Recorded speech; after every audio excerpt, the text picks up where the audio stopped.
Word play comedy YouTube channel நேயர்களுக்கு அன்பான வணக்கம். டெய்லி வந்து என்ன ஒரு விஷயம் ட்ரெண்ட் ஆகுது நியூஸில், மீடியாக்கள் எதை ஃபோக்கஸ் பண்ணுது அப்படின்றது மாதிரி ஒவ்வொரு நாளும் என்னென்ன விஷயங்களை ஃபோக்கஸ் பண்ணுது அப்படின்றத மீடியாக்கள் எதை ஃபோக்கஸ் பண்ணுது அதை பற்றின ஒரு ஒரு சின்ன ஒரு பிரீஃப் இன்ட்ரோடக்ஷன் தான் டெய்லி கொடுக்கலான்னு இருக்கோம். ஸோ இன்னைக்கு தேதியில் என்னன்னு பார்த்தீங்கன்னா ஒரு 4 டாபிக்ஸ் இருக்கு. ஃபர்ஸ்ட் வந்து ட்ரம்ப் வந்து பதவியேற்றிருக்காரு.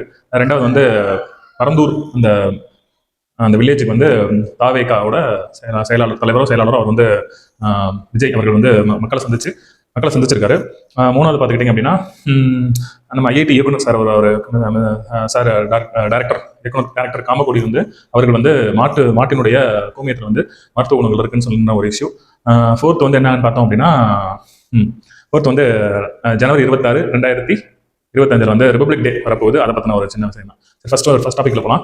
ஃபர்ஸ்ட் ட்ரம்ப் வந்து பதவி ஏற்றுட்டு அவரோட பிரைவேட் அதாவது தனிப்பட்ட ஒரு உபசரிப்பு விழாவில் வந்து இந்தியாவில இருந்து முகேஷ் அம்பானி மற்றும் அவரோட மனைவியான அவங்களும் பிரைவேட்டாக போயிட்டு அந்த விருந்து பாசத்தை கலந்துக்கிட்டு இருக்காங்க. ஒரு வீடியோ வைரலாக இருக்கு. ரெண்டாவது பார்த்தீங்கன்னா இந்த பரந்தூர் விமான நிலையம் பிரச்சனை பார்த்தீங்க அப்படின்னா கிட்டத்தட்ட மக்கள் போராட்டம் வந்து 914 போயிட்டு இருக்கு. இது அங்கே என்ன நடக்குது அப்படின்னு பார்த்தீங்கன்னா கிட்டத்தட்ட 4970 ஏக்கர் நிலங்கள் வந்து விமான நிலையம் அமைப்பதற்காக கையகப்படுத்த போதா தகவல் வந்திருக்கு. இதை எதிர்ப்பு தெரிவித்து அங்கே மொத்தம் 13 கிராமங்கள் வந்து இதுக்கு எதிர்ப்பு தெரிவித்து போராட்டம் நடத்திட்டு இருக்காங்க. எங்களுக்கு திட்டம் வேணாம் அப்படின்னு சொல்லி போராட்டம் நடத்திட்டு இருக்காங்க. இதுதான் இதோடது.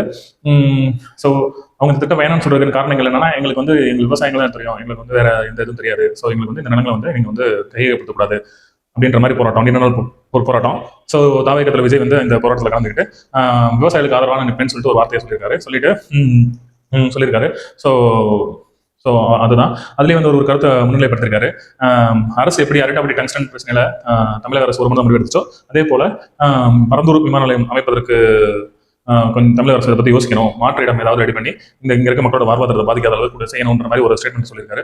ரைட்டு, இது ஒரு பக்கம் இருக்கணும். மூணாவது வந்து ஐஐடி இயக்குனர் சார் மிஸ்டர் காமகுடி சார் வந்து மாட்டின் கோமியத்தில் மருத்துவ குணங்கள் இருக்குன்னு சொல்லியிருக்காரு. ஸோ அதை பற்றி பார்க்க போகிறோம். அதாவது இதில் ப்ளஸ் மைனஸ் அப்படின்னு பார்த்தோம்னா, ப்ளஸ் என்னன்னு பார்த்தோம் அப்படின்னா, மாட்டின் கோமியத்தில் வந்து மருத்துவ குணங்கள் இருக்கா இல்லையான்றதை யோசிக்காம அதை நம்ம முன்னோர்கள் வந்து எந்த ஒரு வீடு எந்த ஒரு நல்ல நிகழ்ச்சியில் ஆரம்பிக்கிறதுக்கு முன்னாடி அந்த மாட்டின் கோமியத்தை வந்து தெளிப்பாங்க. ஸோ இதை நீங்கள் பார்த்துருப்பீங்க. நான் செவிவெளி செய்தியை தெரிஞ்சுக்கிட்ட வரைக்கும் அந்த மாட்டின் கோமியத்தில் ஆன்டிபயோட்டிக் இருக்கிறதா சொல்லப்படுது, கிருமி நாசினி இருக்கிறதா சொல்லப்படுது. அதனால வந்து அவங்க இது பண்றாங்க. ஸோ அதனால வந்து அது இன்டேக் பண்றதுனால பிரச்சனை ஒன்று இருக்காதுன்ற மாதிரி காமகுடி சார் ஐஐடி டாக்டர் சொல்லியிருக்காரு. இதை வந்து ஒரு பாசிட்டிவா பார்க்கலாம். நெகட்டிவ் சைடு பார்த்தீங்க அப்படின்னா அறிவியல் பூர்வமான ப்ரூஃப் பண்ணப்படலை அப்படின்ற மாதிரி ஒரு ஸ்டேட்மெண்ட் எழுது.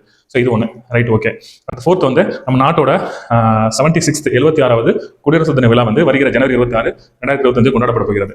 ஃபர்ஸ்ட் நம்ம வந்து குடியரசு தின விழா இது கொண்டாடுறோம் அப்படின்னா 1950ஆம் ஆண்டு பிரிட்டிஷ் காலனியிலிருந்து இந்தியா விடுபட்டதை குறிக்கும் வகையில நாமெல்லாம் வந்து நம்மளோட அரசியலமைப்பு சட்டத்தை வந்து ஏற்றுக்கிட்டோம்.